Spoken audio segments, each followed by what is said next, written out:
Hola, boas tardes. Bueno, antes de nada, temos que decir que eu non son José Manuel Herrán, como ben vedes, que el non puido asistir por unha cuestión persoal, por unha enfermidade. Tamén pide disculpas Pancho Candela, o presidente, que tampouco podía asistir porque tiña un compromiso anterior. Tonto como a min vir aquí a acompañarlas a elas. Bueno, pois para o Ateneu é unha honra colaborar na presentación do libro de Marilar Aleixandre por varias razóns. A primeira delas porque é socia, entonces non hai máis que decir, non? Pero ademais, porque é un libro necesario, pois atende a darlle voz aos que a perderon durante moito tempo. E nestes tempos recuperar a memoria histórica é un acto de resistencia imprescindible. Creo que aí estamos todos e todas de acordo.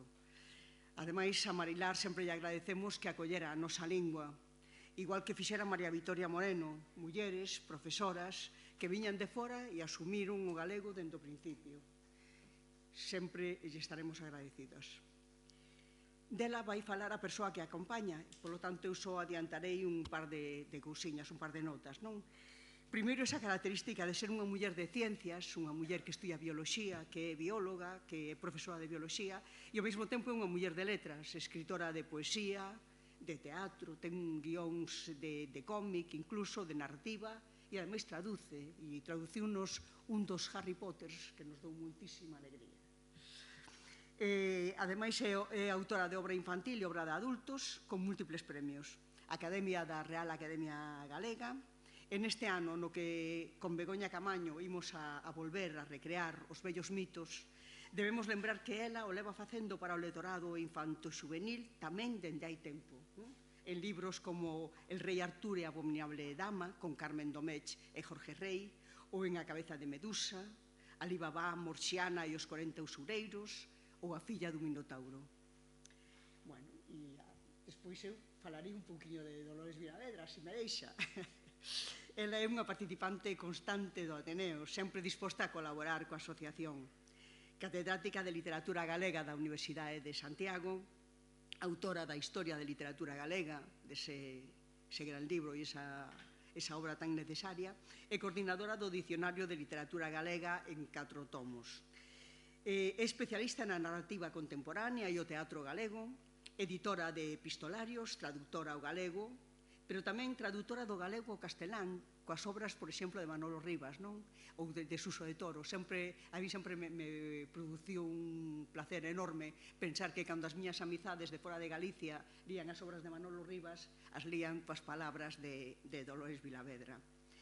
É vicepresidenta do Consello da Cultura Galega e a respecto do que nos ocupa é crítica literaria. A crítica literaria, por decirlo así, de referencia en medios especializados e divulgativos. É a directora do Anuario de Estudos Literarios Galegos e membro do Consello de Redacción da revista Grial. Justamente nesta revista coordinou con Míguez e con Fernández Prieto o monográfico Historia e Memoria do 36, no número 212 en 2016.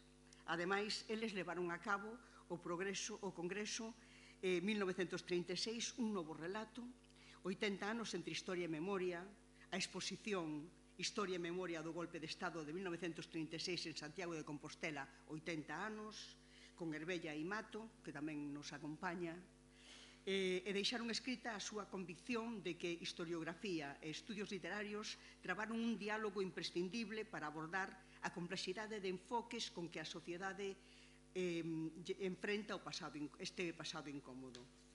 Pero non foi únicamente aquí onde escribiu sobre o tema, senón en varios artigos máis, como Guerra Civil e Literatura Gallega na Revista Internacional dos Estudios Vascos, a Guerra Civil na narrativa galega, noutro Grial, Guerra e posguerra en la literatura dramática gallega, entre lo implícito e lo explícito, no libro colectivo El teatro gallego en el exilio republicano de 1936, Guerra Civil e literatura en literaturas ibéricas e memoria histórica, ou el tratamento de la Guerra Civil en la narrativa gallega en la Guerra Civil Española 1936-1939. Por lo tanto, eu creo que era a persona máis acaída para vir presentar este libro, non? Por todas estas razóns que fomos citando e porque, ademais, era o que correspondía a Santiago, non? Despois de estar con Marilires e con Lorenzo Prieto por aí, presentando en diferentes lugares da xeografía, pois en Santiago, xustamente, pois respondíalle a Dolores Vilavedra acompañala. Así que lles damos a benvida as dúas para que nos vayan falando, vale? Moitas gracias.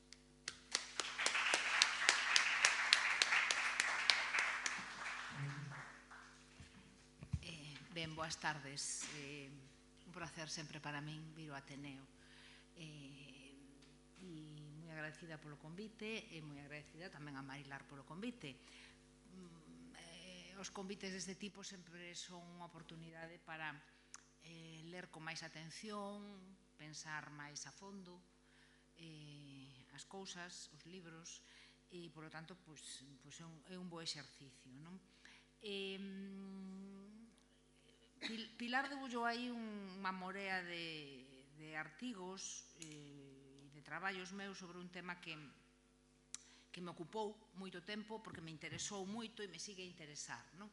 Pero é certo que agora vexo dende unha certa distancia porque hai uns anos que cheguei un pouco á conclusión de que a mí me parecía que o tema necesitaba... Vou empezar polo final. Isto vamos a montar un pouco como conversa, entendo. E isto casi o tiña agardado para o final, pero se cadra é mellor comezar por aquí. Hai uns anos empecé a decatarme que o tema diso que chamamos a memoria histórica, a guerra civil, a memoria do 36, etc. E que a mí me gusta últimamente chamarlle literatura sobre o noso pasado incómodo. Ese concepto que preparou o grupo Istagra, que lanzou o grupo Istagra de pasado incómodo, ou que divulgou o grupo Istagra, ao mellor non é deles, pero en todo caso chego aí grazas a eles. Creo que o tema empezaba a adoecer dunha certa esclerose, dun certo manierismo, e que se facía necesaria unha renovación se queríamos seguir a escribir sobre iso dunha maneira funcional. Cando digo unha maneira funcional, quero dicir afectando no sentido máis emocional e intelectual da palabra ao público lector. Se queríamos que o tema realmente seguise a ser un revulsivo. Xa digo, un revulsivo emocional e un revulsivo intelectual. Empecé un pouco a facer esta reflexión. Eu coido que a narrativa galega efectivamente foi quen de dotarse de mecanismos para tentar esta renovación. Habería que valorar ata que punto eses mecanismos foron eficaces dende o punto de vista estético, digámoslo así, artístico, literario, se queren, do valor literario deses mecanismos, ou dende o punto de vista emocional, pero ese é outro debate.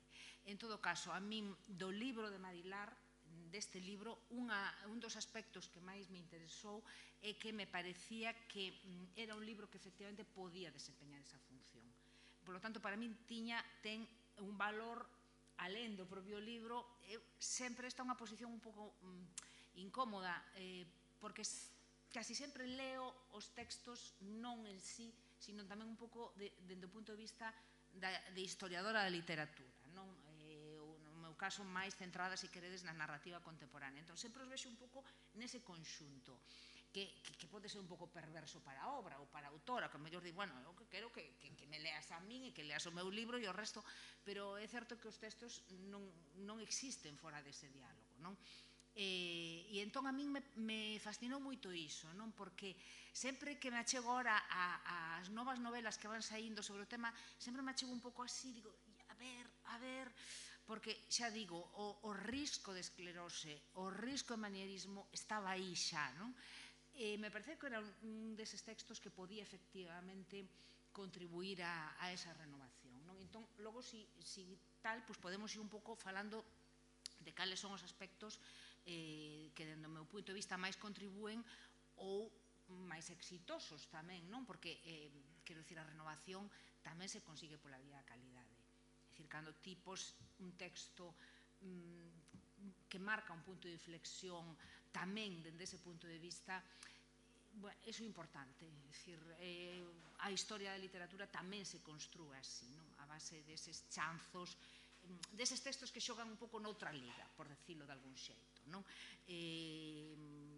Entón, bueno, non sei se Marilar ten un pouco esta percepción. Nunca falamos disto, non tivemos oportunidade, sempre falamos de outras cousas. Ti compartes esa percepción miña, que mellor é un pouco a ollada perversa da crítica, de que efectivamente este é un tema que chegou un momento en que corría ese risco de esgotamento, e como decides ti escribir sobre isto e como te sitúas ti perante ese corpus tamén, non? A verdade é que, bueno, primeiro teño que agradecer, antes de nada, ao Ateneo por organizar isto, a Pilar San Pedro, que tomase o relevo de Xosé Manuel, que está un pouco mal, e a Loli que aceptase isto, e a vos por arrostrar as inclemencias meteorolóxicas. Pero, a ver, hai que ter en conta que eu son bióloga, xa o dixo antes Pilar. Dediqueime ás ciencias sociais e ao pensamento crítico, e despois escribo. Entón, eu realmente... E les. Sí, leo moito, leo moitísimo, pero quero decir que resultame moi difícil, o sea, isto de, o sea, situar todo o que se escribiu sobre isto en galego, e entón non, digamos que non foi algo que eu tive en conta, o sea, no momento de escribir, porque eu teño o meu proxecto de escrita, que é a cuestión das violencias sociais e as vidas que non importaron e que quedaron aí polo camiño, e entón aí pois é onde se sitúa esta novela, cruzado neste caso co feito de ser unha historia familiar, unha historia de un home que é un tío meu que é pois asesinado pola Garda Civil en 1947 e do que nunca nos falaran até 2010. Entón, quero dicir que aí está a orixe. E despois xa, digamos, ao facelo deste modo, pois porque non me parecía que fose unha historia que se prestase a ser algo lineal, fora de que si é fundamentalmente cronolóxica, pero que necesitaba outro tipo de ollada, non? Pero vamos, non son capaz de contestar, porque non son historiadora da literatura, eu lo confeso. Pois eu creo que é un libro que marca neste momento un punto de inflexión nunha modalidade, como vos digo, na que, por certo, desde o meu punto de vista foi determinante para esa renovación a chega das narradoras galegas nas últimas décadas, pero, como digo, ese é outro tema. Si cadra min o libro me gustou moito tamén por unha certa empatía biográfica que eu sentín con esa descoberta tan serodia, porque na familia de Marilar, como se cadran moitos e moitas de vos sabedes, son moitos irmáns e irmás, e malia iso, malia ser tanta xente que podía preguntar, furar, investigar e demais, pois souberon moi tarde desa historia, non? Eu identificábame moito porque a mí me pasou unha cousa parecida, só que con un parente máis lonxano. Eu na miña casa intuía que na historia da miña avoa había algo, cheguei tarde para averigualo. A miña nai perdeu a súa aos 5 anos e cando eu quixen empezar a tirar dos fíos, pois non tiña xa prácticamente parentes nin veciños a quen preguntar, e entón eu teño unha hipótese, pero sin máis. Pero cando foi o de Instagra, cando fixemos o congreso e demais, puxeme un pouco pesada e estuve aí insistíndolle. Entón, miña nai faloume dun tío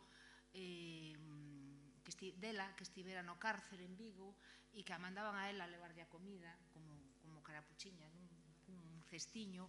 Claro, miña nai daquela debía ser unha mociña guapa e xeitosa, non? Entón mandaban a ela, e como o tuveran en casa agochado de toupa e demais, non?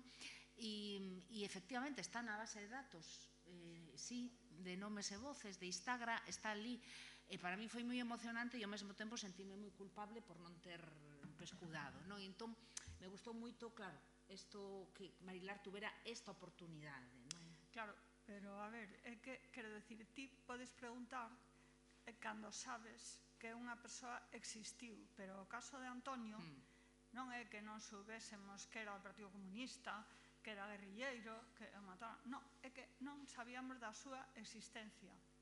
É dicir que, efectivamente, ti podes preguntar, porque había outro tío, e teño escrito algunha vez sobre ele nos diarios, que era da outra parte da familia, un irmán da miña avoa, un irmán máis vello, Vicente Parra, que sí que sabíamos que vivía en Venezuela, exilouse porque era republicano. Outra cousa é que non nos contaran que estivo no campo de concentración de Dachau, que era un médico republicano de certa importancia, que, bueno, incluso que foi director do Hospital Varsovie. Pero unha cousa é que ti, en fin, hai un par de anos pusémoslle un Stolperstein en Madrid, diante do último sitio, pero deste sabíamos algo, pero de Antonio é que non sabíamos que existía, non sabíamos que eran 6 irmáns, porque eu sí que coñecemos de nenos o seu pai, o sea, que como se narra na novela, neses insertos de Esbridar a cicatriz, que van contando un pouco como vamos pescudando, bueno, Miguel, sobre todo, meu irmán, pero, digamos, sí que coñecíamos a este home, na novela os nomes propios están cambiados, menos o de Antonio, Pedro, e el non tiña casa, dormía algunhas veces na casa da miña avoa e outras veces na casa da irmá, que estaban porta con porta, e a filla máis nova, que vivía en Madrid e era,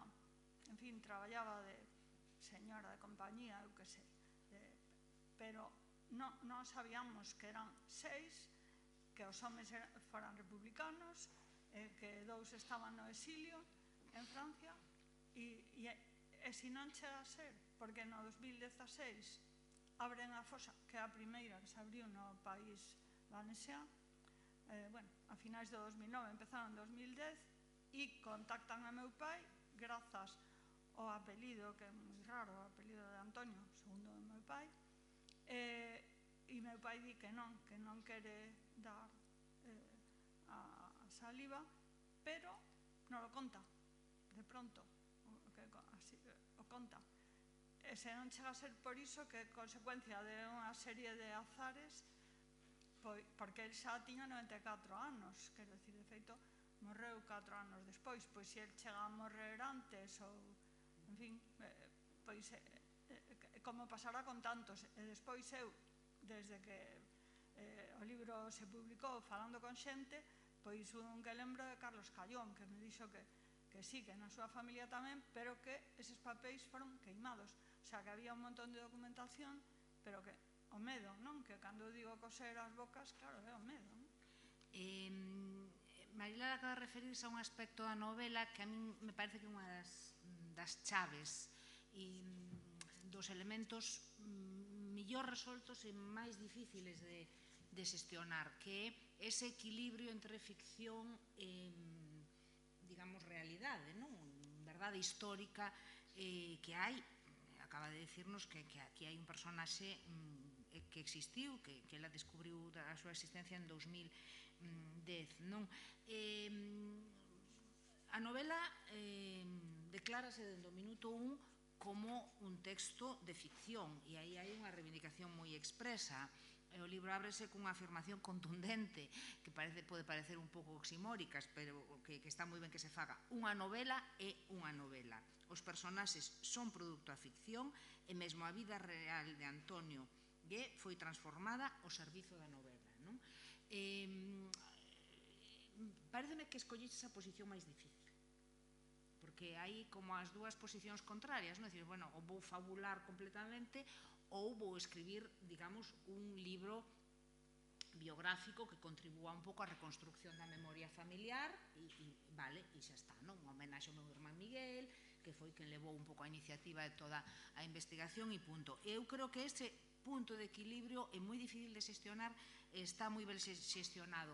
Os cambios de nomes, por exemplo, creo que é unha decisión elegante pero intelixente, porén, introduces algo que pode parecer contradictorio con isto que estou dicindo, pero que non o é, que é a árbore xenalóxica, que é moi útil, eu boto moito de menos en moitas novelas as árbores genealóxicas, as reivindico moito. Fálanos un pouco disto.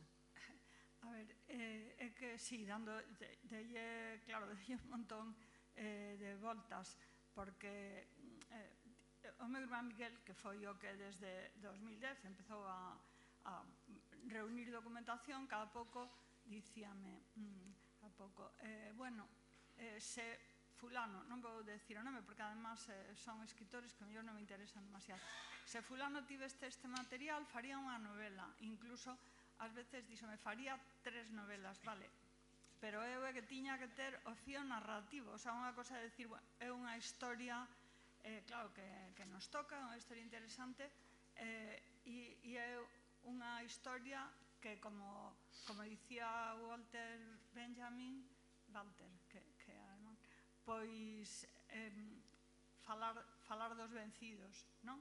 É algo importante, o sea, falar do pasado como faísca que pode facernos ver o futuro. Pero como manexar isto cando hai moi pouco, é dicir, claro, a novela ten 3 partes, a infancia, despois a parte, digamos, dos anos 30, non? Que comeza coas eleccións do 31, e continúa xa co golpe de Estado e a guerra, e despois a última parte que comeza xa no 39, cos almendros, Albatera, e xa pois a guerrilla, non? A guerrilla empeza antes, porque isto eu descubrino escribindo a novela, seguramente a xente de historia o saberá, pero non é moi coñecido que a guerrilla comeza no 36 e que foi novidosa, o sea, no contexto internacional, e que eles na guerrilla no sentido de cruzar as liñas inimigas e facer sabotaxes, non historias, o sea, despois da guerra. Pero quero dicir que, a ver, como manexar aí, pois, claro, realidade e ficción. A ferramenta claramente é a imaginación, é dicir, que aí hai moito pois de documentación, pero despois, eu digo, eu aí ás veces podía poñer algún exemplo dun libro, dunha tese que lín, en fin, o bastante con detalle, transversalmente, do que mellor hai un pedaciño, un parágrafo.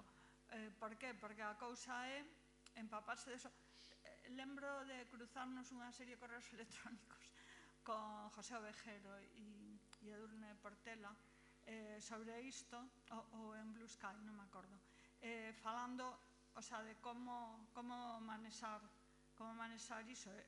Claro, eu digo que empapaste, o sea, tes que, en fin, unha cosa é imaginación, outra cosa é contar algo que é falso totalmente ou que non ten que ver, falsear a historia, pero a cousa, isto non é un libro de historia, entón o que se trata é empaparse diso e que despois trasluza de algún modo na historia, porque non, o sea, a xente que irá ler sobre esa época ou incluso tal, ao final eu puxen moita parte da bibliografía que agradezo, non?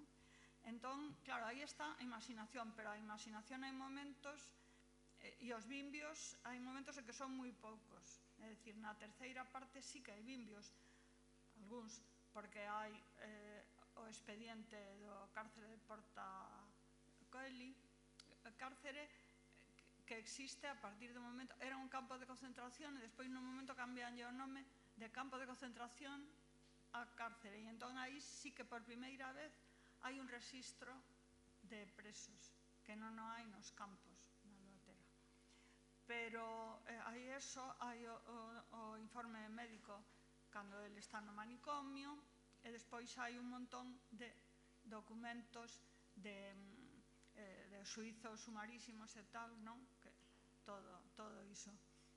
Pero, claro, da súa infancia, pois, bueno, o da dereita, Antonio, esta foto non está na novela, non temos fotos del. Da súa infancia, pois o único que sabemos é o que nos contou o meu pai. O pai arruinouse, o irmán da miña avoa, bueno, un día poderíamos facer un monográfico sobre os señoritos de finais do XIX e principios do XX, porque a mí a historia do meu tío lembrame cousas como todo o que escribiu Emilia Pardo sobre o elemento que era o seu fillo, non? E os problemas que tiña tamén Concepción Arenal co fillo que quería ser militar, todo isto. Pero bueno, o caso é que este home vendeu tal o que tiña en Doña Mencía po meu pai, onde transcorre isto, marchou a Málaga cuns fantasía de tal de limóns, de non sei que, arruinouse e de pronto aparecen, e entón di meu pai, viviu na casa da miña avoa cando eu era neno, porque eran da mesma idade, levábanse un ano. E entón aí é onde me baso eu, no momento que el chega, xa toda a primeira parte, e aí baseo menos nas miñas lembranzas, porque eu pasei aí, alguna xente se sorprende de que esta novela fale de Andalucía. Eu situei as miñas novelas en Galicia porque roubei a Ramón e as súas irmás e os seus irmáns, roubei o imaginario de Toba, fíxeme con el como se eu fose de Toba, non? Pero claro, a miña infancia, até os 16 anos, eu pasei gran parte dos veráns en Doña Mencía. Por tanto, como empeza a novela, que con eses xornaleiros dando voltas na praza esperando que alguén os contrate, e se non os contratan non teñen que levar para comer. Era xente que non tiña ningún cachiño de terra, nin onde cultivar patacas, nin un porco, nada. E entón, eso eu vino, lembro que me impactaba moito de nena. E entón, empezai e vou tirando de fíos de memoria, porque eu sospeito que, como ocorreu en Galicia, entre o ano 28, que é o ano en que empeza a novela, que Antonio ten 11 anos, e os anos 50, cando eu era nena, seguramente non había tantos cambios, digamos, como houve despois nos anos 70. Pero, entón, aí está a imaginación, coller os bimbios que hai, e tirar deles, pois é o... Digamos que eu creo que eso, como eu entendo, o oficio de narrar, utilizar a imaginación, non? Claro, resulta que a familia é grande e extensa e por eso isto foi unha suxestión da miña axente literaria, Mayur Fernández, dixo, por que non faz unha árbore genealóxica? O que pasa é que, como, aínda que todos eses xa morreron, pero digamos que xente da familia, os seus fillos sí que existen e tal, pois decidín mudar os nomes de pila, excepto o de Antonio, nomes de pila excepto de Antonio, que sí, efectivamente, chamase Antonio. Pero é unha boa folla de ruta. Ben, Marilar acaba de referirse a un dos aspectos novidosos, en certa maneira, da novela, que é ese espazo andaluz non é habitual, digamos, na nosa narrativa, menos na nosa narrativa sobre este tema. Eu penso que un dos grandes valores pola capacidade de sorpresa que ten, porque lle permite a ela uns, se me permitides a expresión, que soa así un pouco rimbombante, uns alardes líricos importantes. Hai algunhas imaxes poderosísimas, non? A da lúa no Oliveiral. Eu nunca vin a lúa nun Oliveiral. Entón, vexoa a través da prosa de Marilar, non? Entón, a novela lévanos a eses mundos imaginarios, efectivamente, pero que son mundos moi poderosos por a súa capacidade de evocación e moi traballados, non? Eu creo que a novela a ese nivel está moi traballada. Non digo que outras non estean, pero digamos que hai como un contrapeso, non? Esa dimensión máis sociolóxica que ten a novela, porque tamén, logo igual ainda podemos voltar sobre o tema, ese mundo, non? Que tamén é un mundo moi alleo a nós, eses señoritos andaluces, ese mundo xornaleiros, esa imaxe que ti te refires é unha imaxe de hoxe. Siga habendo lugares en España donde os migrantes van a que os contraten e pasan as furgonetas, non? Entón, claro, é un abalón iso tamén que che dá, porque pensas, nada cambia, que mal lo estamos facendo, que certas cousas siguen funcionando, pois como hai tantos anos. Sobre isto, unha reflexión, que hai moitas novelas galegas, bueno, non moitísimas, pero hai moitas novelas que están situadas, decir, non sei, en Suecia, Malasia. Claro, Malasia. Claro, en Malasia, como a de Queipo, pois a miña expedición do Pacífico está en Latinoamérica, e parece que sorprende menos que haxa unha novela en galego situada en terras distantes que unha novela en galego falando de Andalucía. O sea, pecho a paréntese. Sí, nada, que me estaba acordando que xustamente sobre esta temática Fina Casal de Rei escribirá aquela de A bicicleta dun home lagarto, non? Que tamén está situada en Andalucía. Sí. A mí recordaba. A mí parece moi difícil porque é Bueno, máis fácil... sí que vin a Lúa no Liberal, o sea, de modo que vos la recomendo intensamente. Claro, sí, percíbese ese poder da imaxe. Hai dúas metáforas que son un pouco parte do entramado sobre o que se construe o mundo narrativo. Unha que a mí me gusta moito é unha metáfora médica que é desbridar a cicatriz, e que ademais todas as persoas que somos afeccionadas a series médicas, como eu son unha fan incondicional, pois escoitamos continuamente, é dicir, algunha vez escoitas a palabra desbridar e dis que será eso desbridar, xa enseguida cho amosan e tal. Entón, desbridar unha cicatriz para min é unha imaxe moi poderosa, e logo toda a imaxe de coser, zurcir, descoser e demais, non? De feito, a novela remata, creo que o teño por aquí prácticamente ao final, falas da necesidade de zurcir os furados coas voces imaginadas. Unha vez máis, esa reivindicación do poder da ficción e da imaginación que nos permite zurcir eses buratos negros que hai na nosa memoria e que algúns non imos poder xa encher con verdade histórica, pero sí cos fíos da imaginación. Mandábame marilar aí un par de horas, que casi non tiven tempo de velo porque estaba nunha reunión, unha imaxe de Rivas que vai un pouco tamén na mesma liña, e que fala de... Que puso en Blue Sky. Sí, está en Blue Sky. A memoria que descose a camisa de forza da historia.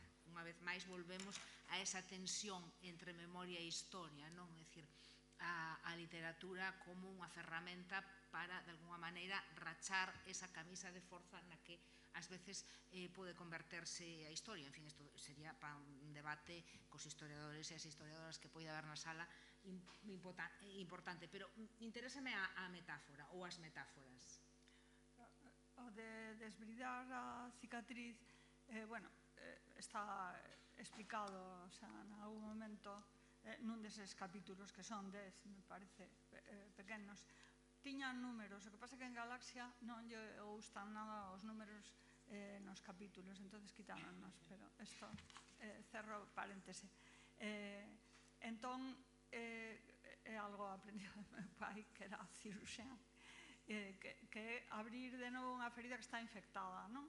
Entón, parecíame que para este caso pois era acaído, e aí son eses curtiños capítulos onde se vai falando de historias, o sea, como comezamos, como sabemos isto, como vamos, é un pouco historias familiares pois que teñen que ver con isto, aínda que ao mellor pois non o parezan, porque, por exemplo, a cinzarrada que lle organizaran a miña avoa, do que ela nunca nos falara, pero disto que aprendes despois, pois é algo que ten que ver con como era esa sociedade, non? Porque, hai xente que ao mellor non sabe o que era isto das cinzarradas, pero vamos, que se fai a noite de bodas, que se fai a unha parella a noite de bodas.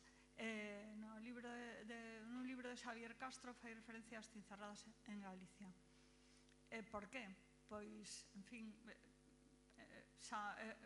eu teño unha hipótese que ten que ver coa idade a que casa ela, porque ele era máis vello, pero é imposible sabelo. Son cosas, como di Loli, pois chamos tarde.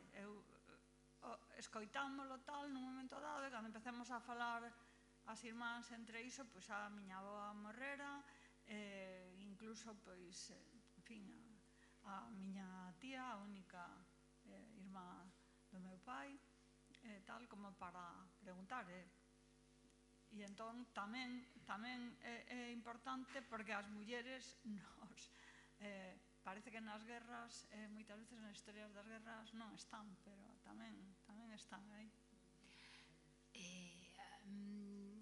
Eu creo que a novela abre tamén unha porta aínda para a esperanza de que aínda poidamos seguir a rachar o silencio, non? Porque isto con Antonio aconteceu, home, Antonte, 2010, pasaron 15 anos, pero tampouco é tanto, non?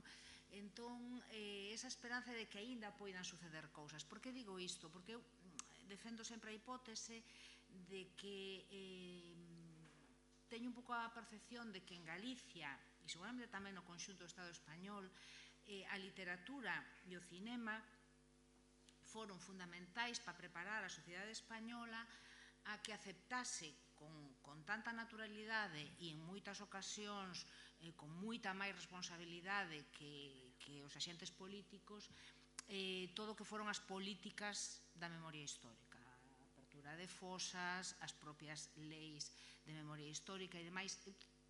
Dende o meu punto de vista, a sociedade niso foi sempre por diante da súa clase política, non?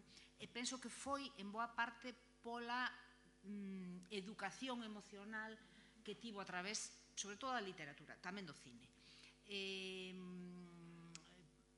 que non suceda, polo tanto, que sucedeu con aquel programa que había, as que temos unha idade xa recordamos aquel programa como un programa que foi mítico, que era un programa que se chamaba Quién sabe dónde, que en teoría era buscar persoas desaparecidas. Si decimos isto hoxe, todo o mundo vai pensar en rollo así, tipo Ana Rosa e morbo e demais. Non era un programa nada morboso, eu creo que era un programa ao servizo da sociedade e que abriu moitas caixas pechadas e que retiraron da programación cando empezaron a investigar a desaparición de bebés roubados.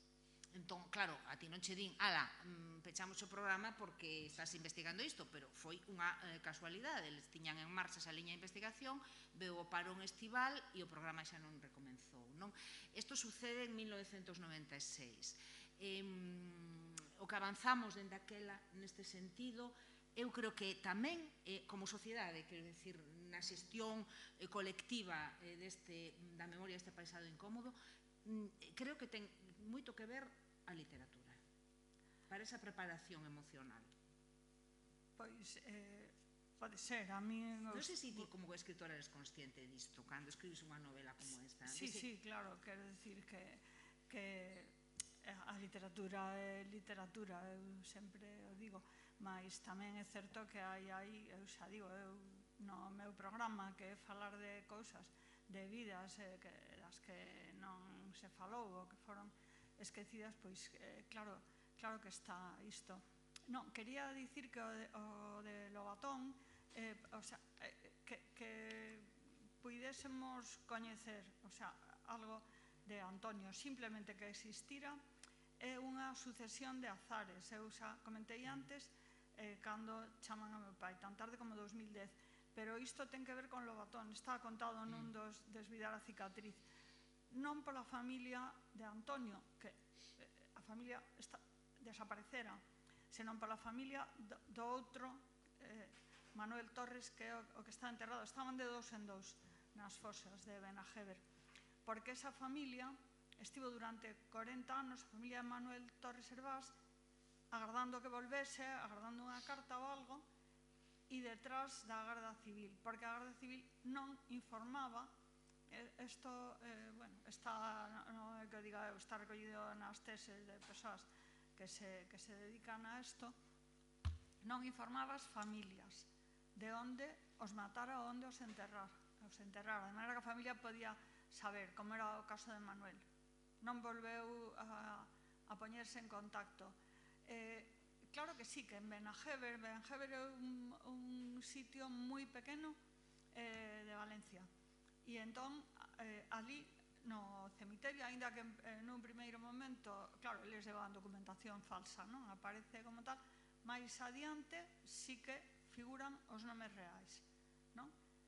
Porque mataran a 3 guerrilleiros, eran 8, e 5 enlaces.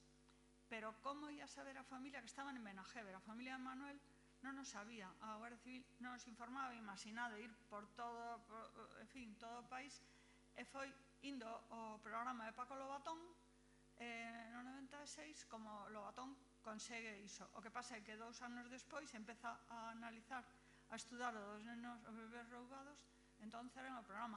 El ten unha conta en Twitter e unha máis nas redes sociais no que fala destas cousas. Entonces, quero dicir que se non chega a ser por isto, non nos saberíamos. Se non chega a ser por isto, porque entón a familia de Manuel cando se inicia o proceso de abrir as fosas, volvo a decir que é todo azaroso. Por iso, cantas destas historias haberá, porque Benajever hoxendía non existe, está debaixo do encoro de Turia, que construíron, era un destes destacamentos penais, non? Hai un capítulo sobre isto, había algunha foto por aí que me cedeu o Concello de Benajever, pero non está na novela.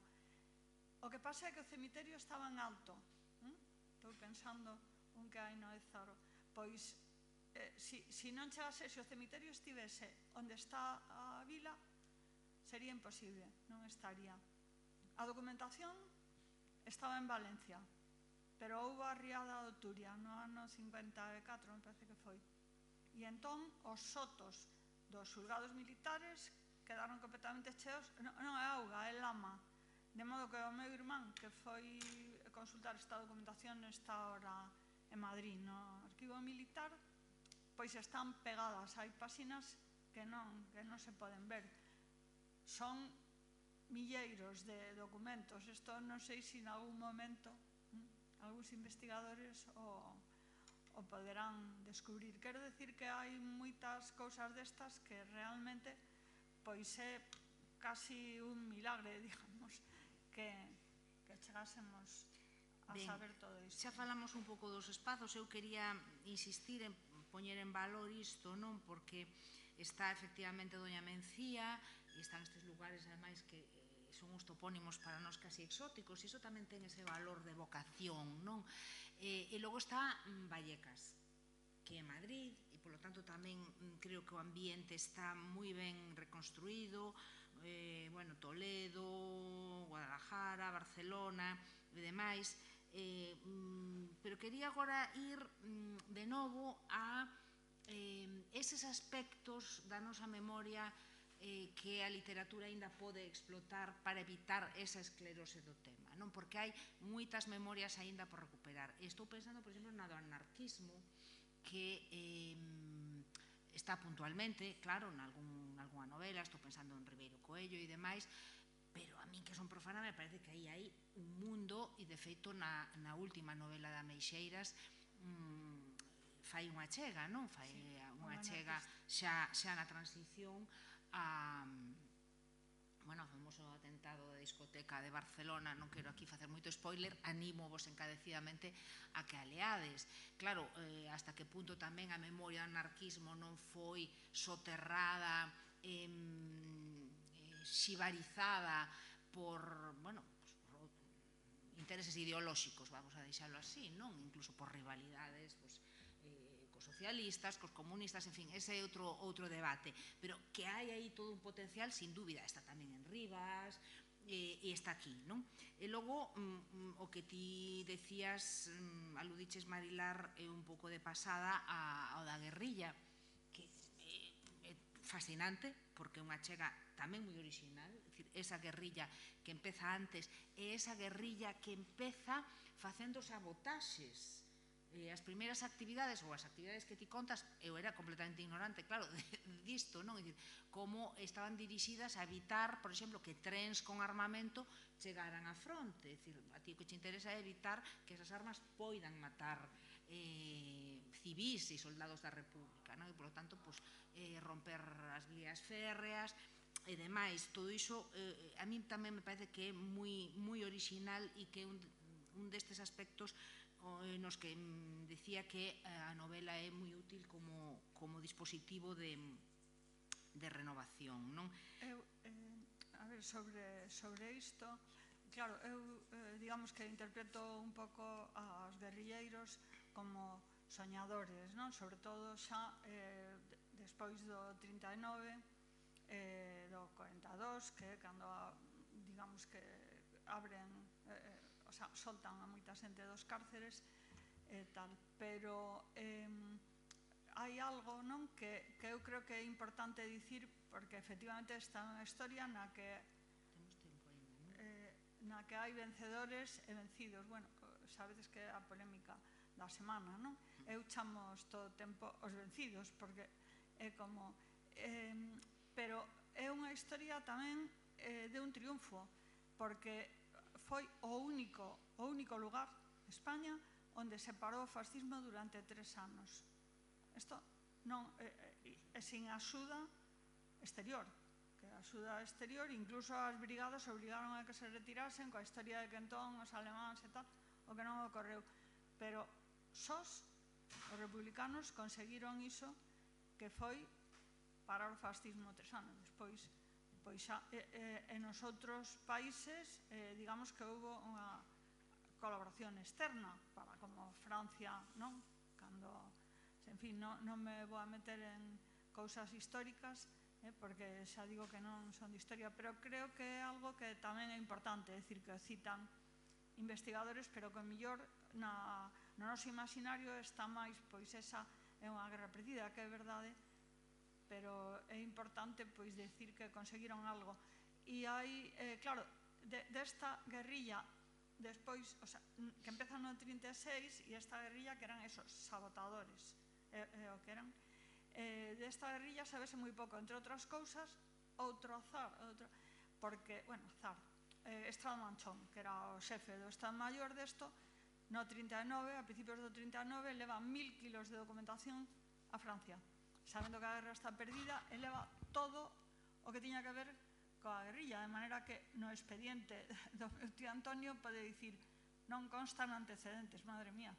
O sea, claro, e é polo que os poñen en liberdade, porque iso estaba en Francia e non volve até o 86. Está moitísimo sen estudar. Há unha tese, a de Raúl González de Vis, hai alguna cousa, porque todo iso pois está no arquivo e digamos que non pasou tantísimo tempo e, bueno, en fin, outra cousa sería pois si se estudou a guerrilla ou por que non se estudou ou por que tampouco o Partido Comunista non estaba moi interesado en que se falase, pero eu non quería abusar da xente. Non sei se ti queres comentar algo. A mí gustaríame ler unha páxina. Pois veña. Pero así... No, temos moita, teño aquí un montón de notas, por exemplo, pois que é unha novela de mulleres, que non é tan habitual nunha novela deste tipo, non? Porque pois é claramente unha novela de mulleres, malea que Antonio é sin dúbida o protagonista, non? Ou o papel que xa te referiches de esguello dos estranxeiros, dos homes e mulleres que veñen aquí a defender a República, non? E a defender as liberdades, que tamén adoitan ser pois como unha especie de colectivo, non? As brigadas internacionais, o batallón Lincoln, e aquí son persoas concretas con nomes, apelidos, con biografía, e ademais a novela quere ser moi xusta históricamente neste sentido, sabemos das súas vidas, o sea, pecha os ciclos vitais destes personaxes que aparecen fugazmente porque son secundarios, non? Pero teñen, digamos, o seu espazo hasta o final, o sea, son vidas que contaron para o futuro deste país e que contaron hasta o final. Eso gustoume moito tamén. Vou ler unha páxina do que ocorreu en Andalucía no 36 até o 39. Hai historiadores que o traballaron, pero concretamente no caso de Doña Mencía eu teño a fortuna de que Antonio Gómez, o cronista da vila, un profesor de Instituto de Historia, baleirou os arquivos e entrevistou a moitísima xente, de modo que, por exemplo, o capítulo onde se fala da chegada dos fascistas, a chegada do exército franquista en agosto do 36, porque como ocorreu en Galicia, realmente en gran parte de Andalucía, en toda esa parte da Subbética, non houbo guerra propiamente, sino que xa entraron desde o primeiro momento. E é, de feito, o lugar onde hai máis fosas e onde hai máis xente nas fosas. Entón, este microcapítulo chamase Panos, sangue. Doña Mencía, 1936. Non hai panos do sangue durante aqueles meses para as mulleres de Doña Mencía, rapadas que beberon o rícino. Non hai mes. Non hai panos do sangue a lavar. Non hai mes para as viúvas, as orfas dos fillos, as fillas dos homes lanzados ás gabias, o oliveiral de Monturque, a sima de Cabra. Teñen un anaco de tea manchado de sangue recollido por un cabreiro que, sen ser visto, presenciou como os fusilaban. Escarbou a terra coas mans, cortou un pedaciño do blusón dun cadáver coa navalla. Non sabe de cal dos homes. De man en man, medio esfiañado, o pano empapado en sangue seco chegou á vila. Pano, sangue. O 12 de cada mes as mulleres xuntas en segredo arredor do anaco de tea. Malia ser perigoso cos falanxistas armados vixiando o toque de queda ás 8 da tarde. Prohibido chorar os mortos. O pano é de todas, é de cada muller. Unhas rezan, non coñecen outra forma de dó. Unhas choran en silencio, unhas levantan o puño, pronuncian os nomes. Moitas grazas.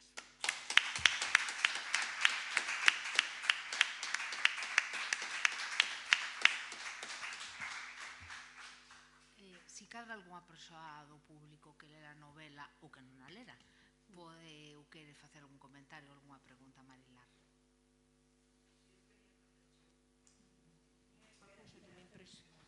Sí, bueno, moitas grazas e parabéns. A min hai unha cousa que me impresionou enormemente da novela, ese parágrafo que leiches ti, máis algo que teñen contado e que tú describes moi ben, que é a sequedad, o polvo, o calor, todo eso vinculado ao 36. Que, bueno, aquí en Galiza tamén, ese ano o verao foi terrible, foi seco, foi de calor e, lóxicamente, en Andalucía ainda debeu de ser moitísimo máis, e que a xente, a pesar do terror, asocia con esa sublevación militar que acabou en sangue. E tú no libro, todo o mundo, o sea, parece... Cando se lee a túa novela parece que te vas a romper por ese calor, por ese po, por eso, todo eso que está ocurrindo, que é como unha metáfora física do que foi a sublevación militar nese momento. E logo tamén eu te agradezco moito das mulleres, porque eu creo que eso, estades falando, toda esa parte a que queda por escribir, tanto en historia como en narrativa. Agora empeza a falarse do patronato, que durou hasta 85. Os manicomios están case sen estudar. Moitísimas mulleres foron asesinadas tamén, agora están en algunhas fosas, aparecendo algunhas, pero todo o mundo do rape, do ricino, do oprobio, e logo que tuveron que facerlle frente a agardar as familias e sacalas pa diante con todo ese dolor en riba e co terror e o silencio. Eu creo que todo ese mundo, tanto da parte histórica no que me toca, como da parte novelística, que eu coincido que moitas veces as novelas axudan para cousas que son terroríficas, aínda falta. Se empeza agora. A primeira tese sobre o patronato acaba de aparecer. A primeira tese. Por eso, e o papel que tuveron as comunidades religiosas arrepentidas, as hijas de María, bueno, todo eso está aínda. Así que moitas grazas. Non, grazas a ti, Encarna. Claro, efectivamente, hai pois o que aparecen das guerras, o que aparecen nos libros de historia, pois son dos homes, non, que estaban na batalla, pero claro, aí estaban as mulleres tamén. Entón, dos paseados en Doña Mencía, polo menos hai dúas mulleres. Sábese, nese pedaciño que acabo de ler, fálase de Monturque, porque está a certa distancia no camiño de Cabra, e aí foi onde non nos encontraron aínda, é dicir, fixéronse varios intentos de excavación, pero de momento aínda non se sabe, e había dúas mulleres, polo menos, ademais cunhas historias tremendas, porque unha delas é porque era cociñeira e cociñou para, digamos, neses 12 días que estaban, mentres non chegaban os franquistas.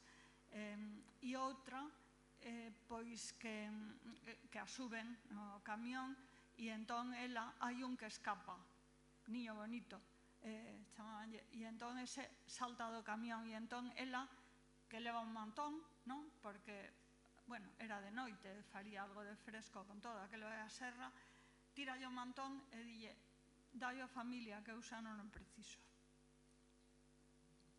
Así. Alégrame que aumentaras ti, Encarna, porque era un dos temas tamén que me apetecía suscitar, o impacto do conflicto na saúde mental das persoas, especialmente das mulleres, que o teñen en moitos casos que aturar, digamos, pasivamente, non? E que empeza agora a aparecer, e o mundo dos manicomios convertidos en lugares un pouco de represión, digamos, de alteridade, por decirlo así. E iso tamén está por aquí, e tamén me parece que é outro deses elementos novidosos, non? E que aínda hai moito potencial. Está ahora Carmen Baliño, explorando e explotando con Astolas e coa súa última novela, onde fai aí unha alianza moi interesante entre todo isto, non? Entre guerra, represión... Monse Fajardo tamén escribiu Rotas sobre Conxo. É que aquí son 3 libros que saíron case seguidos. Claro, os delas dúas están dedicados especificamente a Conxo. Eu, claro, o meu tío está no manicomio case 2 anos, non? E que, por certo, quen asina o informe é Juan Peseta Aleixandre, nada que ver, o sea, Aleixandre é un apelido de Valencia, únicamente, pero quero dicir, non da familia, rector de Valencia, médico, que era o que coidaba, un dos que coidaban os presos no campo de Albatera, e é o que asina para decir que deben internalo no psiquiátrico. O ano seguinte foi fusilado, era un home que simplemente fora médico republicano. E entón había tamén mulleres, o que pasa que no manicomio estaban separadas, e por eso decidín facer ese capítulo da nave das Tolas, onde cronolóxicamente hai mesturados, estos son únicamente información, digamos, tomada dos documentos, pedaciños de historias clínicas, de cartas das mulleres de Conxo, que seguramente é unha exposición que veríades, terribles, porque cartas non foron enviadas pedindo, en fin, socorro, non? Porque, como di Loli, estaban ali, como sabemos, non por nada. Unha delas, que estaba nunha das fotos, dice, púsose mal porque o marido maltrataba e non lle daba a comer, vale, pois, como non te vas a poñer mal? Pero o ano pasado, mentre eu estaba acabando a novela, no 24, saiu unha tese sobre as lobotomías en Valencia.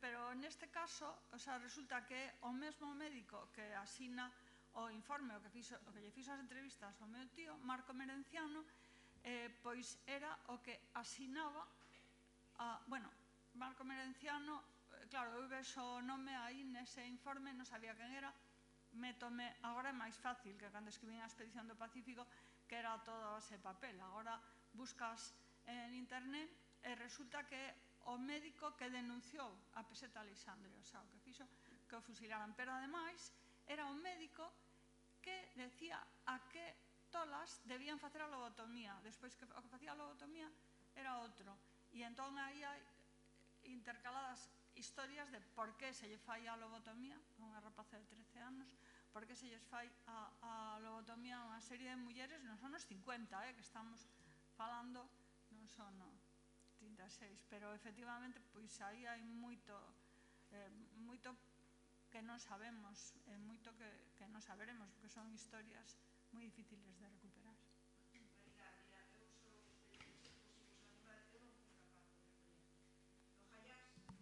No Jaiás está toda a documentación de Conxo. Sí, sí.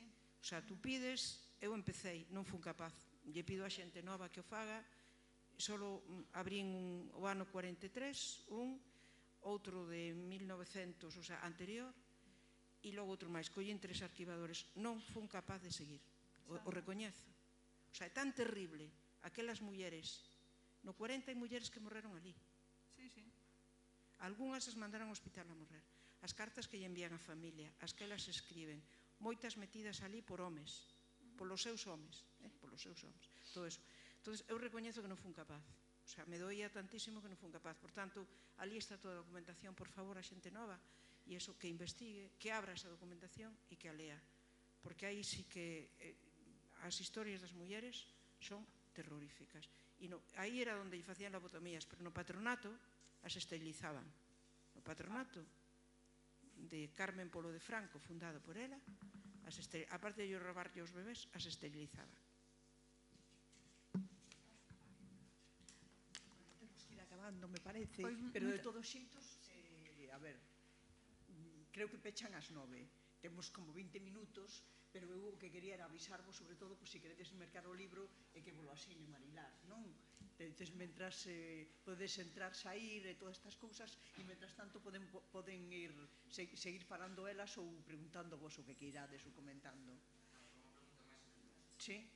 Bueno, a verdade é que estamos conmovidas, creo eu, que tanto o que ti lestes como o que se está comentando e o que está comentando Loli encarna realmente impresionante.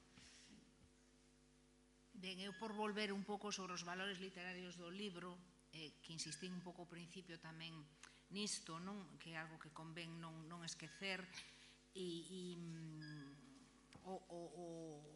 o impacto que ten a calidade literaria, non? Que ás veces quen lee non é moi consciente de por que ese texto ten en min este impacto. Bueno, pois este texto ten en ti ese impacto porque utiliza ferramentas axeitadas, non?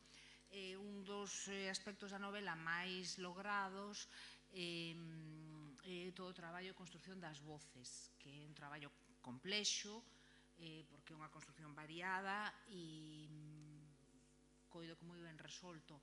Non sei, Marilar, se isto é algo... Sempre teño un pouco esa dúbida cando falo coas escritoras e cos escritores, non? Se estas cousas nacen espontaneamente do talento ou se hai unha planificación, porque claro, ti o estudas e dis, isto tal. Entón ves, por exemplo, aquí, non? É dicir, hai unha voz en primeira persoa que é máis ou menos un trasunto da autora, pero que se despraza moi ben a un nós familiar, que é ese colectivo familiar amplo, que as persoas que coñecen máis a Marilar saben máis dese colectivo, pero as que non teñen por que saber nada da súa vida, funciona igual, non? Aí está detrás esa colectividade. Logo están as voces poderosísimas de Antonio e de Adela, as que lles permite expresarse en estilo indirecto libre, non? Para que teñan, digamos, efectivamente, ese impacto. Logo, claro, o manexo do diálogo é difícil sempre na novela, creo que está moi ben resolto, e logo, a terceira persoa clásica omnisciente que a unha escritora lle permite dicir cousas que hai que decir e demais, non? Entón, todo este mapa de voces, como organiza unha escritora? Ou como organizaches ti neste caso? Moitas grazas, Loli. Nada espontáneo, eu non sei, o mellor hai xente que din que escriben e que lle sae todo. Aquí hai escritores na sala que lle sae así todo da cabeza. Pois, o sea, todo leva traballo. Indudablemente, pois hai un momento que tes unha idea e encontras, pois, a metáfora, pero eu creo que incluso sabemos hoxe en día de xente famosa, en fin, Wordsworth ou algún destes ingleses que di escribín isto de un tirón e despois resulta que aparecen os borradores, non? Entón, pois eu fago 3100 borradores e agora, pois ao non ter que dar clase na universidade, As malas mulleres foi a primeira novela que escribín dun tirón, tamén porque estábamos no confinamento, e esta, cando dei coa idea, pois tamén, porque unha novela ti te metes nela. Dicía yo onte a Monse García, que me fixo unha entrevista para a Voz de Galicia, e entón eu son todos os personaxes, un pouco, ainda que, claro, por suposto, intento que cada un teña a súa propia voz. E se deixo un mes, polo que sea, é como volver a empezar. Quero dicir que antes pasábame. Entón, todo iso leva un traballo. Eu non sei, non me resulta moi fácil explicar como, porque volvo a decir que a miña formación é de ciencias biolóxicas, pero sí, claro, non sei. Eu xa digo que non creo moito, pois, cando a xente di todo leva a traballo. Entón, pois, hai veces, de todos modos, que faz moito traballo e non resulta. Pois eu, neste caso, alégrome de que resultase, pero vamos. É o meterse dentro. Tens que ter empatía para escribir, non? Entón, o meterte dentro dun personaxe é cando faz a súa voz. Por iso, eu non creo moito na xente que fai novelas de bons e malos. O sea, Antonio é o protagonista, pero fai algunha cousa tremenda, non? Entón, pero ti tens que meterte un pouco, e se te metes, pois é cando sae a voz. Non sei, eu explicaría así. E eu creo que hai que acabar. Ahora hai que acabar, sí. Antes de que caia outra tromba de auga. Moitísimas grazas. Sí, que moitas grazas, a verdade. Que grazas por parte de todos.